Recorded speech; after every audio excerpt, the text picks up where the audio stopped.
अस्सलाम वालेकुम। आज हमारा ये दूसरा सेशन है कंप्यूटर का। लास्ट जो सेशन था उसमें हमने बिल्कुल बेसिक चीज़ें पढ़ी थी। इसमें आपका कंप्यूटर की डेफिनेशन थी, कंप्यूटर के कंपोनेंट्स के बारे में हमने पढ़ा था कि कौन कौन से कंपोनेंट्स हैं। फिर हमने सॉफ्टवेयर एंड हार्डवेयर के बारे में पढ़ा था। थोड़ा सा इन चीज़ों को रिवाइज कर लेते हैं। कंप्यूटर के बारे में हमने पढ़ा कि ये एक ऐसी इलेक्ट्रॉनिक डिवाइस है जो कि इंफॉर्मेशन को प्रोसेस करती है, उसको हासिल करती है, प्रोसेस करती है और आपको आउटपुट शो करती है। ठीक है। कंपोनेंट्स में हमने पढ़ा था कि उनकी कंप्यूटर की कुछ इनपुट डिवाइसेस होती हैं, कुछ प्रोसेसिंग डिवाइसेस हैं और कुछ आउटपुट डिवाइसेस हैं। ये अगर आप देखें तो जो हमारी डेफिनेशन है उसमें और कंपोनेंट्स में आपस में रिलेशनशिप आपको मुताबिकत नजर आएगी। इंफॉर्मेशन वो टेक इन कर रहा है, प्रोसेस कर रहा है और आउटपुट दे रहा है। कंपोनेंट्स भी उसी हिसाब से कुछ इनपुट वाले हैं, कुछ प्रोसेस वाले हैं और कुछ आउटपुट वाले हैं। फिर हमने हार्डवेयर की बात की। हार्डवेयर में हमने कहा कि एनीथिंग जो कि जिसको आप टच कर सकें वो आपका हार्डवेयर होगा, जिसमें आपकी ज़्यादातर इनपुट की डिवाइसेस थी, या बल्कि सभी में कुछ ना कुछ था। जैसे कीबोर्ड है, उसको आप टच कर सकते हैं, वो आपकी इनपुट डिवाइस है, हार्डवेयर में शामिल होता है। फिर आपकी स्टोरेज डिवाइस है जिसको आप हार्ड डिस्क बोलते हैं, ये आपकी हार्डवेयर में आती है, क्योंकि आप इसको टच कर सकते हैं। मॉनिटर, इसको आप टच कर सकते हैं, ये भी आपकी हार्डवेयर में आती है। सॉफ्टवेयर जो है ये था आपका set of instructions. Set of instructions हदायत होती हैं कि जब आपकी कोई इंफॉर्मेशन जो इनपुट डिवाइस से अंदर जा रही है कंप्यूटर में या सेंट्रल प्रोसेसिंग यूनिट की तरफ जा रही है, उसके साथ क्या हदायत आप भेज रहे हैं, कि क्या इंस्ट्रक्शंस हैं कि how to process this particular set of information, कि आपने इस इंफॉर्मेशन को जो आपको कंप्यूटर को आप भेज रहे हैं आपने किस तरह से प्रोसेस करना है, वो आपका होता है सॉफ्टवेयर। फिर सॉफ्टवेयर को हमने लेयर्स के हिसाब से देखा कि सबसे नीचे अगर हम देखें तो जो है आपका फिजिकल हार्डवेयर आता है, जिसमें आपका टावर है, आपका मॉनिटर है, वो सब कुछ है। उससे ऊपर आपके सॉफ्टवेयर आता है। सॉफ्टवेयर की दो टाइप्स थी। पहला सॉफ्टवेयर जो है वो आपका ऑपरेटिंग सिस्टम होता है, जो कि बेसिकली बिल्कुल बेयर मिनिमम आपका सेट करता है कि पूरा जो आपका हार्डवेयर है वो बात कैसे करेगा और आप उससे इंटरेक्ट कैसे करेंगे, क्योंकि आप डायरेक्टली हार्डवेयर से इंटरेक्ट नहीं कर रहे हैं, आप ऑपरेटिंग सिस्टम के थ्रू उससे बात कर रहे हैं। ऑपरेटिंग सिस्टम के ऊपर आपके पास और मज़ीद सॉफ्टवेयर आते हैं, आपके पास एप्लीकेशंस होती हैं, जैसा कि वर्ड प्रोसेसर, एक्सेल, या बाकी मज़ीद अभी हम डिस्कस करेंगे, जैसे आपका इंटरनेट ब्राउज़र होता है। इंटरनेट का टॉपिक भी आज हम कोशिश करेंगे थोड़ा डिस्कस कर लें। तो ये आपके डिफरेंट जो हमने बेसिक बेसिक कंप्यूटर की डिवाइस के बारे में पढ़ा था वो है। लेकिन एक चीज़ जो हमने उस दिन मिस की वो ये है कि जो पहला वर्ड है वो है इलेक्ट्रॉनिक डिवाइस। हमने इंफॉर्मेशन के बारे में पढ़ा, इंफॉर्मेशन किस तरह से कंपोनेंट्स के साथ सॉफ्टवेयर में हार्डवेयर में कहाँ का इस्तेमाल होती है। लेकिन इलेक्ट्रॉनिक डिवाइस जो है इससे क्या मुराद है? इलेक्ट्रॉनिक से मुराद ये है कि ये जाहिर बात है इलेक्ट्रिकल की बात हो रही है, तो वो बिजली से चलती है, बिजली की ज़रूरत है। बिजली की अगर आप बात करें तो अगर एक स्विच आप जैसे कमरे में दाखिल होते हैं, ये आपका स्विच है और ये किसी न किसी छत के ऊपर या कहीं ना कहीं किसी पंखे या बल्ब के साथ कनेक्टेड होता है। जब आप इसको नीचे करें या ऊपर करें तो वो आपका या तो ऑन हो जाता है या ऑफ हो जाता है। तो ये बिजली का काम जो है वो या तो ऑन है या ऑफ है, या मैं कहूँ कि या ये ट्रू है या ये फॉल्स है।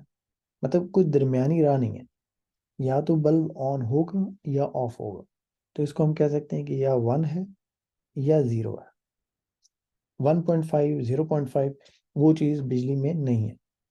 तो हम ये कॉन्सेप्ट यहाँ से लेंगे कि उसमें सिर्फ 1 एंड 0 है। जब आपका ये 1 एंड 0 है तो इसका मतलब ये है कि आपका जो कंप्यूटर है, क्योंकि ये भी एक इलेक्ट्रॉनिक डिवाइस है, तो ये क्या समझता है, सिर्फ 1 एंड 0। कंप्यूटर को भी अगर आप एक सॉकेट के साथ जैसे आपने अटैच किया होता है, अगर ये आप इसको ऑन करेंगे और इस वायर में करंट जो है 1 की सूरत में जाता है तो ये ऑन होगा। अगर 1 की सूरत में नहीं जा रहा है या 0 जा रहा है, मतलब देयर इज नो करंट, तो computer is not going to be turn on, computer आपका स्टार्ट नहीं होगा। तो इसी तरह जो मदरबोर्ड है, मदरबोर्ड भी सारा का सारा आपका इसी वायर के साथ कनेक्टेड है। तो अगर तो यहाँ पे 1 जाएगा तो इसका मतलब है ये मदरबोर्ड भी काम करेगा। तो एक चीज़ आप याद रखें कि कंप्यूटर की जो अपनी ज़बान है, क्योंकि ये इलेक्ट्रॉनिक डिवाइस है, वो इसकी ज़बान जो है वो 1 एंड 0 ही है। इसको आप कह सकते हैं मशीन कोड, और या आप इसको कहते हैं बाइनरी कोड। कंप्यूटर को जब भी कोई आप इंस्ट्रक्शंस देंगे तो वो 1 एंड 0 की सूरत में ही उसको समझ आएगी। लेकिन अब इंसानों के लिए 1 एंड 0 में कंप्यूटर के साथ बात करना बहुत मुश्किल है, जिसकी वजह से इसको आसान बनाने के लिए कुछ डिफरेंट ज़बानें बनाएंगी, लैंग्वेजेस, ऐसी लैंग्वेजेस जो कि इंसान यूज़ कर सकें कंप्यूटर से बात करने के लिए। अब उनमें कुछ लो लेवल लैंग्वेज हैं और कुछ हाई लेवल लैंग्वेजेस हैं।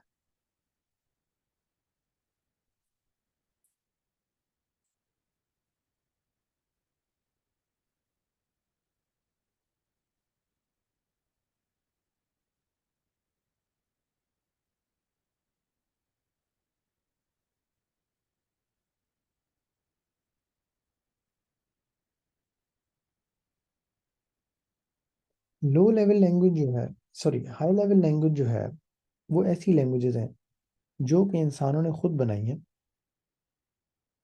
ताकि वो बआसानी कंप्यूटर के साथ बात कर सकें। लो लैंग्वेज लैंग्वेजेस के आप कुछ नाम याद कर लें। सी हो सकती है, सी प्लस प्लस हो सकता है, PHP है, फिर आपकी C# है। ये ऐसी लैंग्वेजेस हैं जिनमें इंग्लिश, अंग्रेज़ी ज़बान के लफ्ज़ यूज़ होते हैं, अंग्रेज़ी अल्फ़ाबेट्स यूज़ होते हैं, जिसमें आप आसानी से बता सकते हैं कि मैं क्या करना चाह रहा हूँ। या जब आप लिख रहे हैं तो वो आप बेसिकली सॉफ्टवेयर लिख रहे होते हैं इन तमाम ज़बानों में, जो कि हम आगे पढ़ेंगे। इनमें से कोई ना कोई एक ऐसी ज़बान हम चूज़ करेंगे जिसमें हम अंडरस्टैंड करेंगे कि आप कंप्यूटर से किस तरह बात कर सकते हैं। मिसाल के तौर पे आपको समझाने के लिए मैं करता हूँ, अगर हम एक सी लैंग्वेज में या किसी भी लैंग्वेज में एक अपने यहाँ पे लिखते हैं कि जी ऐड 3 4, तो ये अभी आप देखें कि हमें समझ आ रहा है कि ऐड करना है 3 और 4 को। लेकिन जब ये प्रोसेस होने के लिए CPU के पास जाएगी, CPU को ना ऐड का पता है, ना 3 का पता है, और ना ही 4 का पता है।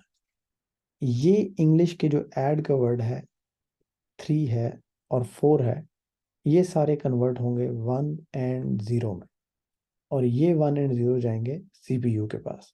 अब ये सिर्फ 1 एंड 0 नहीं होगा, क्योंकि ये 1 1 1 1 0 0 0 हो सकता है, 0 0 0 1 हो सकता है। ये डिपेंड करता है कि आपका यहाँ पे जो आपने लैंग्वेज लिखी है वो क्या है, उसके मुताबिक वो उस 1 एंड 0 में कन्वर्ट होंगे और CPU के पास जाएंगे। जब CPU के पास जाएंगे तो CPU ये काबिलियत रखता है कि वो ये जो आपकी लैंग्वेज जो भी आपने लिखी है और जो कन्वर्ट हुई है 1 एंड 0 में, उसको अंडरस्टैंड करें। वो इन इंस्ट्रक्शंस के मुताबिक, जो कि इसको मशीन कोड या बाइनरी कोड की सूरत में मिली हैं, आपको वो सारा जो भी इंफॉर्मेशन है उसको प्रोसेस करेगा और 1 एंड 0 की ही फॉर्म में आपको आगे प्रोसेस करके आउटपुट पे शो कर देगा आपकी अपनी ज़बान में। मतलब जो आपका ऐड और 3 4 है तो वो आपको यहाँ पे 7 शो करेगा। अब बात ये है कि ये ऐड 3 4 तो आपने लिखा, ह्यूमन लैंग्वेज कंप्यूटर के पास जब वो पहुंच रहा है तो वो पहुंच रहा है बाइनरी कोड में। ये बीच में जो कन्वर्जन हो रही है ये कहाँ पे हो रही है? ये कन्वर्जन करने के लिए आप यूज करते हैं एक सॉफ्टवेयर जिनको बोलेंगे हम कंपाइलर्स या इंटरप्रेटर्स। ये याद रखें कि जब आपकी human interface languages, high level languages, computer languages जैसे सी होगी, सी प्लस प्लस जो हमें बाद में पढ़ेंगे, इनको जब आपका कंप्यूटर कन्वर्ट करता है बाइनरी कोड, ताकि आपका कंप्यूटर समझ सके कि इंसान ने जो भी सेट ऑफ इंस्ट्रक्शंस लिखी हैं वो चाहता क्या है, क्योंकि कंप्यूटर को खुद नहीं पता। अगर आप इस कंप्यूटर को 3 भी भेज दें, 4 भी भेज दें, 7 भी भेज दें, 8 भी भेज दें, ये कंप्यूटर नहीं जानता कि इसने करना क्या है, इस डेटा के साथ करना क्या है, उसको प्रोसेस कैसे करना है। वो इंसान ने यहाँ पे अपनी सेट ऑफ इंस्ट्रक्शंस बतानी है कि क्या होगा, ऐड करें, सब्ट्रैक्ट करें, मल्टीप्लाई करें या कुछ और करें। जब वो इंफॉर्मेशन, जब वो सेट ऑफ इंस्ट्रक्शंस कंप्यूटर के पास जाएंगी तभी वो प्रोसेस कर सकेगा। और वो जाएंगी कंपाइलर के थ्रू, मतलब यहाँ से ये इनपुट जो ह्यूमन लैंग्वेज है वो जाएगी कंपाइलर में, कंपाइलर उसको कन्वर्ट करेगा बाइनरी कोड में और वो जाएगी सीपीयू के पास। सिंपल सा कॉन्सेप्ट है। बिल्कुल, हम क्विकली एक दफा फिर गो थ्रू करते हैं। बेसिकली हम कर क्या रहे हैं कि टॉपिक स्टार्ट हुआ लैंग्वेज ऑफ कंप्यूटर की। ठीक है, वो हमने देख लिया कि लैंग्वेज ऑफ कंप्यूटर जो है वो है 1 एंड 0।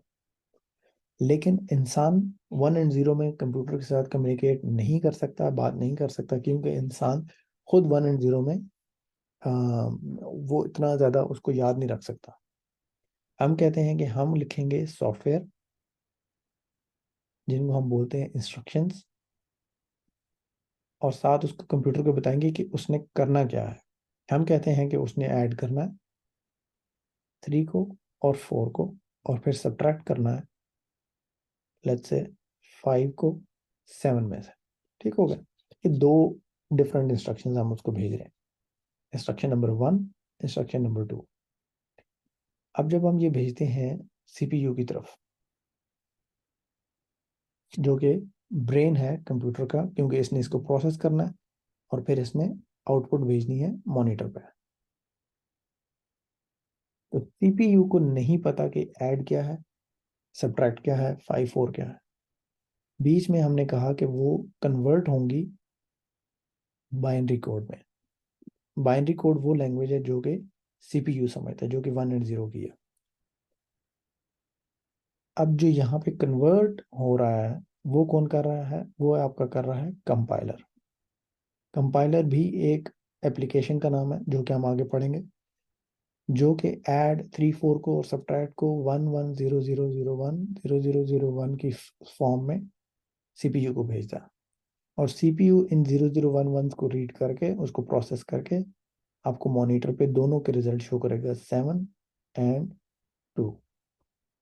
ये आपका प्रोसेस, जो आपका फ्लो ऑफ इंफॉर्मेशन होता है या फ्लो ऑफ इंस्ट्रक्शंस है, वो आप कंप्यूटर से बात कैसे करेंगे, बिल्कुल लो लेवल पे आपको बताया। आगे जब हम इसको सॉफ्टवेयर पे इंस्टॉल करेंगे वो सारी चीज़ें भी समझ आएंगी। अब कंपाइलर जो है वो आपका, जो आपका कंप्यूटर है उसमें किस जगह पे आ रहा होता है? सबसे नीचे आपका हार्डवेयर होता है, ये आपको याद होगा। उससे ऊपर आपका ऑपरेटिंग सिस्टम होता है, जो कि आपके सॉफ्टवेयर की पहली लेयर है। उससे ऊपर आपकी एप्लीकेशन होती है। यहाँ पे हम कंपाइलर इंस्टॉल करेंगे, कि जैसे कि कोई भी आप एक एप्लीकेशन इंस्टॉल करते हैं, और फिर हम जो है वहाँ पे आपका सॉफ्टवेयर भी इसी जगह पे लिखेंगे, किसी न किसी एप्लीकेशन में लिखेंगे, जो कि कंपाइलर से बात करके हमारे सीपीयू तक इंस्ट्रक्शंस जाएंगे। यहाँ पे आप इसको बेशक हम मॉनिटर कह दें, कि जो आउटपुट की जगह है। ठीक है, एक और टॉपिक क्विकली हम इसको डिस्कस करेंगे, वो है इंटरनेट का। कि इंटरनेट क्या है? फर्ज किया आपके पास एक कंप्यूटर है, कंप्यूटर ए। आपने देखा कि आपके दोस्त के पास भी कंप्यूटर है और आपके टीचर के पास भी कंप्यूटर है। अगर किसी तरीके ये दोनों और ये आपस में कंप्यूटर बात करने शुरू कर दें, तो हम कहते हैं कि ये तीनों कंप्यूटर्स का एक नेटवर्क बना गया है। इसको क्या बोलेंगे? नेटवर्क। ये तो आपके पास जो कंप्यूटर था उसका नेटवर्क बना, इसी तरह का एक नेटवर्क यहाँ पे बन जाए, ए बी सी। बस क्या ये आपका कंप्यूटर का नेटवर्क बना पाकिस्तान में, ये बना भारत में, एक और बना देते हैं हम यहाँ पे, ये बना बांग्लादेश में। यहाँ पे भी इसी तरह कंप्यूटर्स हैं, ए बी एंड सी, ये आपस में बात कर रहे हैं। यहाँ पे आप बनाए अमेरिका में, यहाँ पे भी ए बी सी आपके कंप्यूटर्स आपस में बात कर रहे हैं। ये सब क्या बन रहे हैं? ये सब नेटवर्क बन रहे हैं, ये भी नेटवर्क है। जब ये सेपरेट नेटवर्क्स आपस में बात करने शुरू कर दें, तो ये आपका क्या बन गया? इंटरनेट। जैसा कि अब आप क्या करते हैं, ये लेक्चर जो आप सुन रहे हैं ये भी आप इंटरनेट पे सुन रहे हैं। यूट्यूब की जो मशीन है या जो उसका कंप्यूटर है, वो अमेरिका में पड़ा हो सकता है, वो आपका चाइना में पड़ा हो सकता है, लेकिन आप शायद पाकिस्तान में, इंडिया में, या बांग्लादेश में, या किसी भी मुल्क के कोने में बैठ के यूट्यूब के लेक्चर्स सुन रहे हैं। ये कहाँ से हो रहा है? ये सब जो इनकी आपस की कनेक्टिविटी हो रही है कंप्यूटर्स की, ये उनके थ्रू आप तक नॉलेज पहुंच रहा। तो इसको बोलते हैं इंटरनेट। ये है आज का टॉपिक था, जिसमें हम मेनली जो है वो ज़बानें डिस्कस की कंप्यूटर की, या वो उसका फ्लो ऑफ इंफॉर्मेशन डिस्कस किया कि वो हम एक इंसान जो है वो कंप्यूटर से बात कैसे करेगा। उसमें डिफरेंट ज़बानें हैं जिनके हमने डिस्कस किया, जो हम आगे पढ़ेंगे भी। मेन चीज़ ये है कि वो कन्वर्ट होके मशीन कोड में, बाइनरी कोड में कोई भी इंस्ट्रक्शंस हैं वो जाएंगी तो कंप्यूटर को समझ आएगी, जो कि 1 और 0 की ज़बान है, जो आपके कंप्यूटर की अपनी ज़बान है। उम्मीद है आपको ये समझ आया होगा। अगर नहीं समझ आया तो हमारे लिए सवाल छोड़िए कमेंट्स में, हम उसको जितना आसानी से उसको रिप्लाई कर सकेंगे या समझा सकेंगे, वो हम आपको रिप्लाई करेंगे। बहुत शुक्रिया आपका सुनने का। मिलते हैं नेक्स्ट सेशन में।